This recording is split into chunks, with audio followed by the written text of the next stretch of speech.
Olá a todos, espero que estejam bem. Essa é mais uma aula da nossa série aí de regência do curso de licenciatura em matemática, da componente curricular estágio supervisionado 3.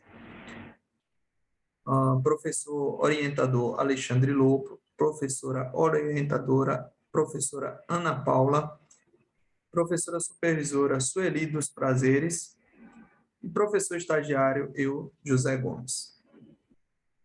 Nessa aula, vamos falar um pouco sobre a função cosseno, entender um pouco mais sobre esta função, além do círculo trigonométrico, no gráfico dessa função.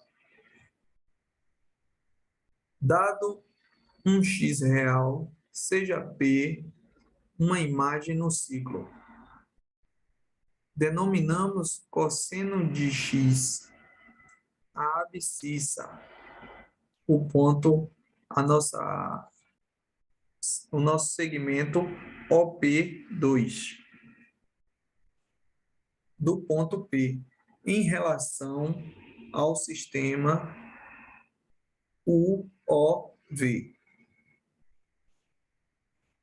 Denominamos a função cosseno a função de f de R em R, quer dizer que será uma função do domínio de um número real para uma imagem também pertencente aos números reais, que associa cada número x real, que associa cada x real ao P2, cosseno de x. Isto é, f de x é igual a cosseno de x. Quando atribuímos aqui valores para um arco real, que está aqui no ponto P, a sombra desse ponto P se projeta aqui no ponto O, no nosso segmento OP2, que está aqui em vermelho, e este será os valores do nosso cosseno. As propriedades da razão trigonométrica do cosseno. Se x está no primeiro e no quarto quadrante, então o cosseno de x é positivo. Se x do segundo e do terceiro quadrante, então o cosseno de x é negativo. Se x percorre o primeiro e o segundo quadrante, então o cosseno de x é decrescente. Se x percorre o terceiro e o quarto quadrante, então o cosseno de x é crescente. São bem válidas para a função cosseno. Além dessas, temos para a função cosseno.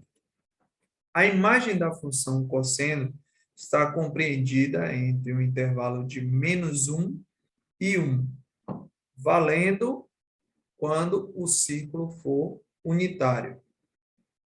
Tá? Se esse círculo for de raio 1, é importante sempre ressaltar isso. A função do cosseno é periódica e seu período é de 2π, quer dizer que a cada 2π essa função ela se repete. Fazendo o diagrama com x em abscissas e cosseno de x em ordenadas, podemos construir o seguinte gráfico, denominado cossenoide, que indica como varia a função sempre. Podemos ver essa representação aqui no gráfico, de maneira mais didática. Ele colocou o nosso x em abscissa, né? Ou seja, esse x aqui variando, e nossa função cosseno ele colocou na ordenada, no eixo y. E aí tem-se que, quando o x está no primeiro quadrante,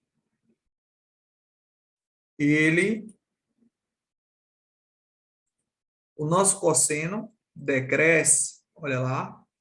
Quando o x está no segundo, ela ainda continua decrescente até chegar a esse valor de -1 aqui. E aí a função volta a crescer no terceiro e no quarto quadrante. A função varia a sua imagem de -1 a 1, de 0 a 2π.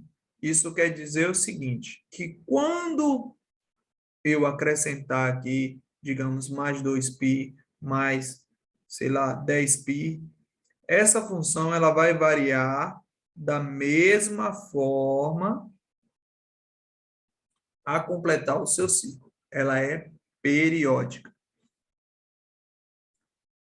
Uma observação a se fazer aqui, se vocês fizeram um exercício de conversão, esse arco aqui corresponde a 30 graus, este corresponde a 45 graus e este corresponde a 60 graus.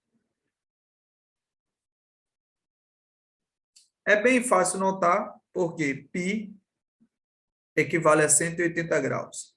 Dividido por 3, ele dá 60 graus. 180 dividido por 3, olha lá, é bem fácil ver. Ok? Então, vamos partir para o GeoGebra. Aqui no GeoGebra, podemos ver a nossa função cosseno de x quando x for zero.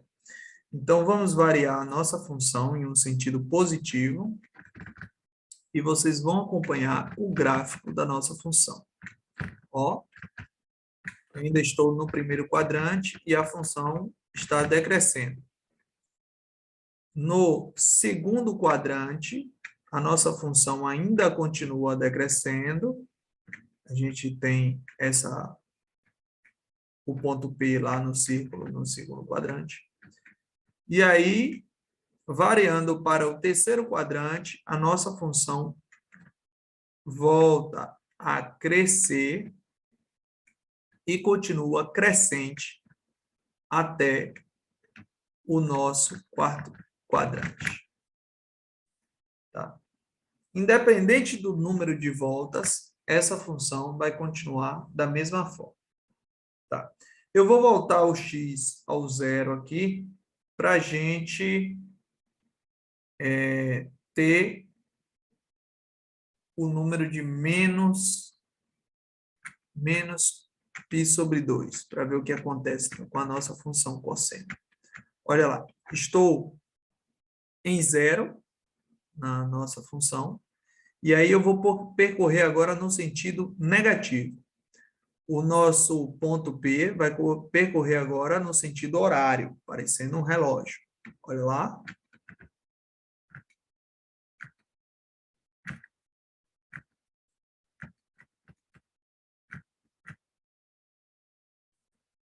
Repare que, por ser uma função par, o nosso cosseno de x menos cosseno de π sobre 2, ele vai apresentar a nossa imagem menos cosseno de x. Quer dizer, se eu colocasse ele num valor aqui negativo ou positivo e multiplicasse a nossa função por menos, ela ia parar aqui, né? Teria o mesmo valor correspondente. E aí, seguindo a nossa função, olha lá.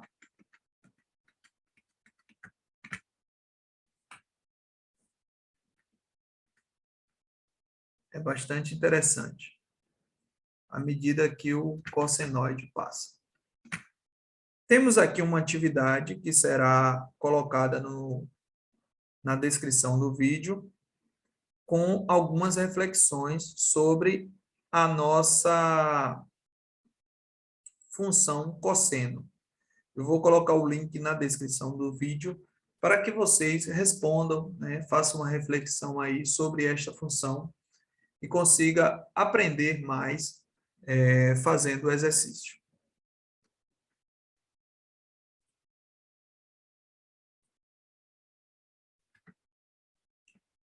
Essas foram as nossas referências para a produção deste vídeo.